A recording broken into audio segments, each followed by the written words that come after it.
বর্তমান বিজ্ঞানীরা কি বলেছেন? বর্তমান বিজ্ঞানীরা বলেন একজন সুস্থ মানুষকে, একজন জীবন্ত মানুষের হাত পা ধরে ভেঙে দিলে একজন জীবন্ত মানুষ যতটুকু কষ্ট পায়, একজন মা তার চেয়েও বেশি কষ্ট পায় তার সন্তানকে জন্ম দেওয়ার সময়। আল্লাহু আকবার।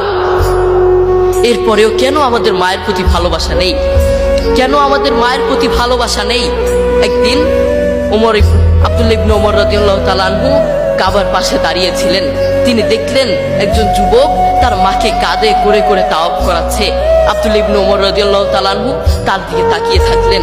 এরপর যুবকটি আব্দুল্লাহ ইবনে ওমর রাদিয়াল্লাহু তাআলা আনহুর কাছে এসে বললেন, আমি কয়েকটা বছর এভাবে আমি আমার মাকে কাঁধে করে বেড়াই, আমি আমার মাকে বাথরুমে নিয়ে যাই কাঁধে করে, আমি আমার মাকে খাওয়াতে নিয়ে যাই কাঁধে করে, প্রত্যেকটা জায়গায় আমি আমার মাকে এভাবে কাঁধে করে নিয়ে যাই। আপনি বলুন, আপনার কাছে আমার প্রশ্ন, আমি কি আমার মায়ের হক আদায় করতে পেরেছি? আমি কি আমার মায়ের হক আদায় করতে পেরেছি? আব্দুল্লাহ ইবনে ওমর রাদিয়াল্লাহু তাআলা আনহু কি বললেন জানেন?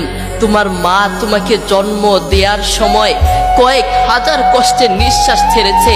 তুমি যদি সেই কয়েক হাজার কষ্টের নিঃশ্বাস থেকে একটি কষ্টের নিঃশ্বাসের হক আদায় করার জন্য কিয়ামত পর্যন্ত তোমার মাকে এভাবে কাঁধে করে বয়ে বেড়াও, কিয়ামত পর্যন্ত একটা কষ্টের নিঃশ্বাসের হক আদায় করতে পারবে না। আল্লাহু আকবার।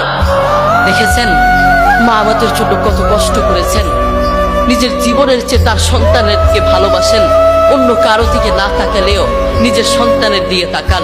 তবুও বহু কুলাঙ্গার সন্তান তার মাকে ঘর থেকে বের করে দেয়।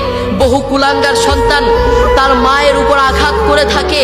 আরে আমি তো আমার পক্ষ থেকে বলতে চাই, যারা তার মাকে ঘর থেকে বের করে, যে অযোগ্য সন্তান, যেই নাফরমান সন্তান, যেই কুলাঙ্গার সন্তান তার মাকে ঘর থেকে বের করে, ওটা সন্তান হতে পারে না। আসমানের নিচে জমিনের রূপে ওই সন্তানের মতো নাফরমান আর কে হতে পারে?